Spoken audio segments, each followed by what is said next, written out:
vya fedha. Fedha iliyotokana na malipo ya mtandao milioni 2,400,000.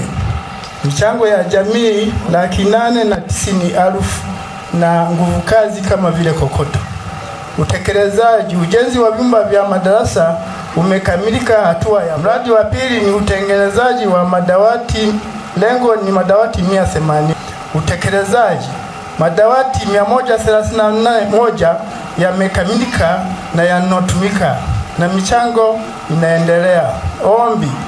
Tunaomba fedha zitolewe ili kukamilisha ujenzi wa vyumba vya madarasa ili kuwatia jamii moyo wa kuendelea kuchangia miradi ya maendeleo. Nimetumwa na madiwani viti maalum kuwaletea salamu za heri ya mwaka mpya.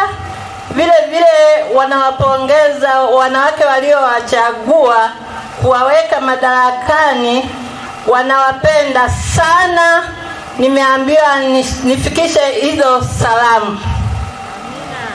Mheshimiwa mbunge, karibu sana Kabila, katika kijiji cha Kabila. Hawa ndio wananchi wa kijiji cha Kabila, wako hapa kwa ajili ya kukusikiliza. Tulipokea milioni 400 kwa ajili ya ujenzi wa kituo cha afya, kuboresha kituo cha afya cha Kabila, na tulitekeleza mpaka pesa zile zilipoisha, majengo yakakamilika. Mheshimiwa mbunge, majengo yetu yalikuwa hajaweza kufanya kazi kwa sababu kuna baadhi ya miundombinu haikukamilika, lakini nishukuru kwa kujipa taarifa katika mkutano wa leo. Jumatatu ya wiki hii inayoisha, leo tuko Ijumaa, Jumatatu ya juzi tumepokea tena milioni 30 kutoka serikali ambazo zinaanza kukamilisha majengo yetu ili yaanze kutoa huduma kwa wananchi. Nikushukuru kwa sababu ninaamini wewe kama mwakilishi tunayokuletea changamoto hizi katika wilaya umeendelea kuisukuma serikali na hatimaye umetupatia pesa hizi. Ninakushukuru sana Mheshimiwa Mbunge. Maombi yangu ni kwamba sasa uendelee pia kutusaidia kuisukuma serikali, kwa sababu tunakuwa na majengo mengi mazuri, lakini tukiwa na upungufu wa wataalamu majengo haya hayawezi kusaidia. Kwa hiyo ni kuendelea kukuomba tena Mheshimiwa Mbunge, kama ulivyofanya awamu ya kwanza kutuletea pesa, na awamu hii endelea tena kuisukuma serikali ili waweze kutuletea wataalamu wa kutosha na wananchi hao wakanufaika na majengo haya. Lakini pia Mheshimiwa Mbunge, kwa upande wa afya tulikuwa tuna ujenzi wa zahanati kijiji cha Igombe. Mimi nazungumza kwa ujumla.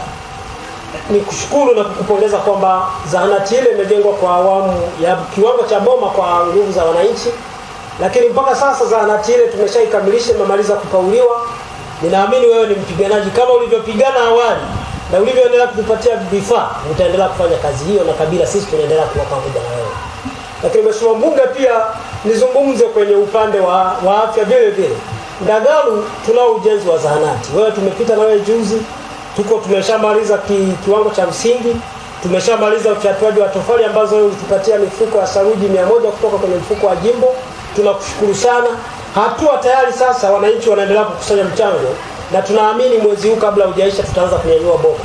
Sasa niendelee kuomba tu kwamba kama kuna fursa yoyote, hebu turekebishe barabara ile, halafu iwe ni barabara nzuri. Wakati mwingine inatupa tabu, mgonjwa anapotoka pale kwenda rufaa ama anapoingia hospitalini, namna ya upitaji ni mateso kwa kweli. Ndugu zangu watu wa Kabila, mengi yote ameyaeleza Mheshimiwa diwani kadri ambavyo tumeshughulikia matatizo ya Kabila. Diwani na mwenyekiti wa kijiji na mbunge ni chombo chenu, chombo cha kuwasemea kwenye vyombo vingine vya maamuzi mpaka kule serikalini. Kwa yale yote ambayo diwani ameyaeleza ndiyo ambayo tumeshughulika nayo. Mapungufu ambayo bado yapo, kwa mfano kule kwenye kituo chetu cha afya, pamoja na kupata hizi milioni 30 ni kuwezesha tu miundombinu mingine ifanyike, lakini bado tunahitaji tuwe na x-ray, bado tunahitaji tuwe na kile chumba ambacho tumekijenga ili hata ndugu zetu wanaoitwa mbele za haki tuwe na jokovu mle, ili watu wa Kabila Mungu akiwaita na wote ambao wako karibu tusipate gharama tena ya kwenda Magu. Kwa hiyo bado tunatafuta fedha, na bado tunatafuta fedha hizo za x-ray, kwa sababu kituo hiki tunataka kifanye upasuaji, yaani mambo yote ya upasuaji ambayo yanaweza kutokea Magu yaishie hapa. Nampongeza mganga wa kituo hiki na wote na kamati ya afya. Fedha zenu ambazo mmekuwa mkikusanya za bima, wamenunua mashine ya usingizi. Huwezi kupasuliwa bila kuchomwa sindano ya usingizi, na hiyo wamenunua milioni 50. Wapongezeni kwa kazi kubwa walioifanya. Kwa hiyo ni hatua kubwa ambayo sasa inakwenda kukamilika na serikali tumeendelea kuiomba. Kama ambavyo umezungumza hapa Mheshimiwa Diwani, hizi milioni 30 nadhani zitatengeneza kama vituo vitatu kule Ndagaru, lakini Mwamagori vituo 4 na hapa vituo 2. Hapa Mlimani hawana kabisa kituo cha kuchotea maji, na Irambu napo hawana kabisa kituo cha kuchotea maji. Kwa hiyo nadhani maeneo ambayo mwenyekiti ni vizuri ukawaonyesha ili nao waweze kupata huduma ya maji. Bado tunaendelea kuboresha kama ambavyo Mheshimiwa Diwani umezungumza. Mimi hapa leo mengi nayachukua. Hayo madarasa yenu mawili hayo tuachieni sisi, kazi itakwenda, utaona mabadiliko. Lakini pia Mheshimiwa Diwani umeomba barabara, nataka niende haraka. Naomba barabara. Unajua Kabila hapa ni mjini pia, lakini Kabila mnanipenda sana. Naomba nikatafute fedha hako kwa barabara ka kutoka hapa kwenye barabara kuu. Kama mama anapelekwa Magu kabaya sana hako, anaweza kujifungulia humo kwenye ambulance.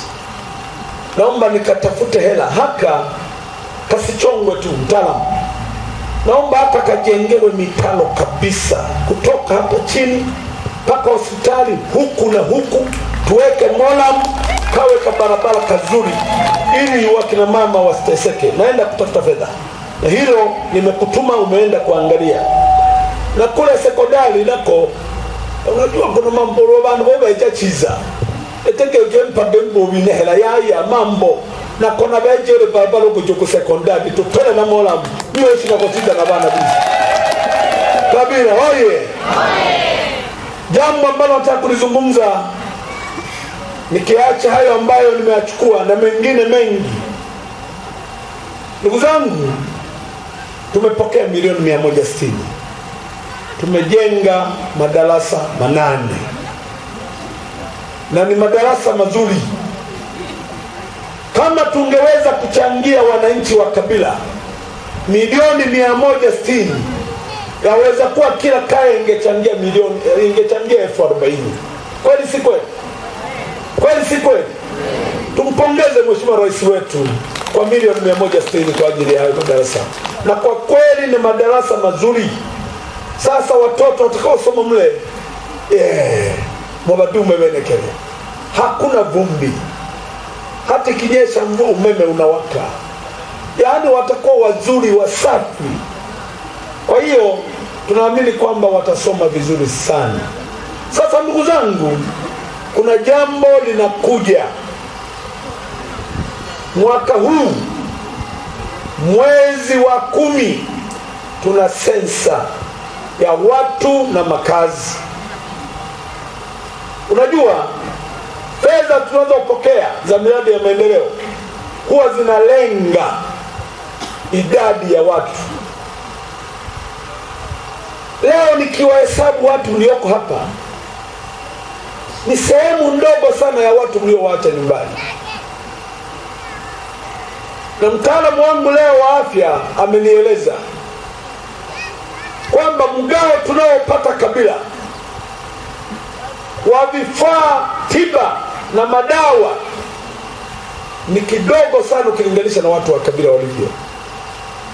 Maana yake nini?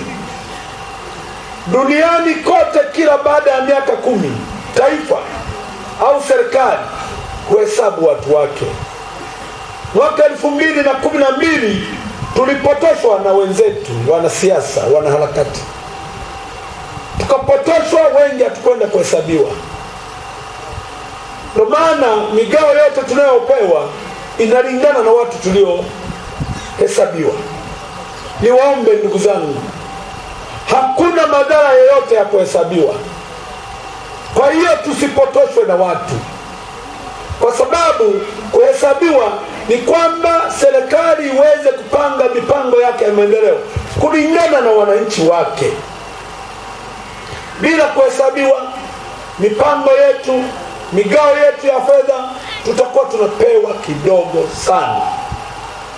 Kwa hiyo niombe awamu hii, kwa sababu tutahesabiwa wote, wakubwa, wadogo na aliyezaliwa siku hiyo, tujitokeze. Lipo tatizo la kupotoshwa, lipo. Na wengine wanasema, jana nimezunguka huko ikaambiwa, unajua sasa hivi kwenda pale hospitali kutibiwa au mtoto kupimwa kliniki mpaka uchanjwe. Hilo lipo hapa Kabila au liko sehemu nyingine? Lipo. Kupotoshwa. Kuchanja ni hiari, hilo ni la kwanza. Kuchanja ni nini? Hiari, sio lazima. Sasa watu msipotoshwe, kuchanja ni hiari na msilazimishwe kuchanja. Lakini hata kwenye sensa mnaweza kuja kupotoshwa, mambo yakaunganishwa na mambo mengine. Lakini kuchanja kuna tabu gani? Hebu kwanza niwaone mliochanja. Naomba mikono kwa wale mliochanja. Mwachile chateni lengo Mbesageda. Unaogopa nini sasa? Unaogopa nini? Kuchanja ni kinga. Mimi tangu nizaliwe, wakati tunazaliwa sisi tuliugua surua. Tolela hivyo, hawatochangije na wao mtachangije, tolela hivyo sawa.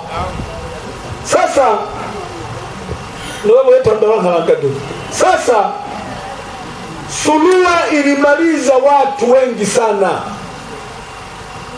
Kulikuwa na ndui dobe. Watu wengi walikuwa wanaathirika, wakaanza kutuchanja. Leo mtoto ana chanjo zaidi ya 9. Ndio maana watoto wengi wanapita. Kama wangekutana na surua, wakakutana na ndui, wakakutana na uti wa mgongo, hawawezi kupona. Kwa hiyo wanachanjwa kwa sababu ya kinga. Kwa hiyo kuchanjwa ni kukingwa. Na wataalamu wetu wanasema heri kinga kuliko nini? Tiba. Ni hiari, lakini hivi tunachoogopa nini? Kote nilikotoka wananchi wana wasiwasi na jambo hilo, kwamba watoto mwaka huu wa shule ya msingi na sekondari Kolepila, mnalisikia hilo? Linapotoshwa. Serikali yenu ya awamu ya 5, wakati tunanadi ilani ya 2020, tulisema kwenye ilani yetu kwamba watoto wataendelea kusoma bure, na bajeti tuliyopitisha mwaka 2021 ambayo tunaendelea nayo 21-22, sisi bungeni na madiwani tumepitisha kwamba watoto watasoma bure. Kwa watoto wetu, pekeni shule, hakuna ada, wewe nunua madaftari, kalamu na viatu. Rais anaendelea kuleta fedha kwa ajili ya ugharamia elimu hiyo. Msipotoshwe. Naelewa vizuri? Naelewa vizuri?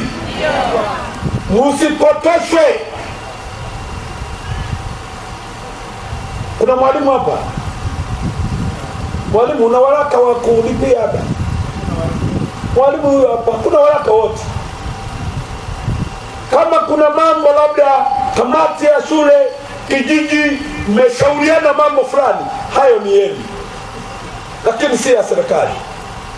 Kwa jambo hili ni waombe sana watu, na hili tuweni makini. Mheshimiwa Diwani, mwenyekiti wa kijiji, ili kuhakikisha kwamba wananchi wetu tunawalinda. Kabila oye!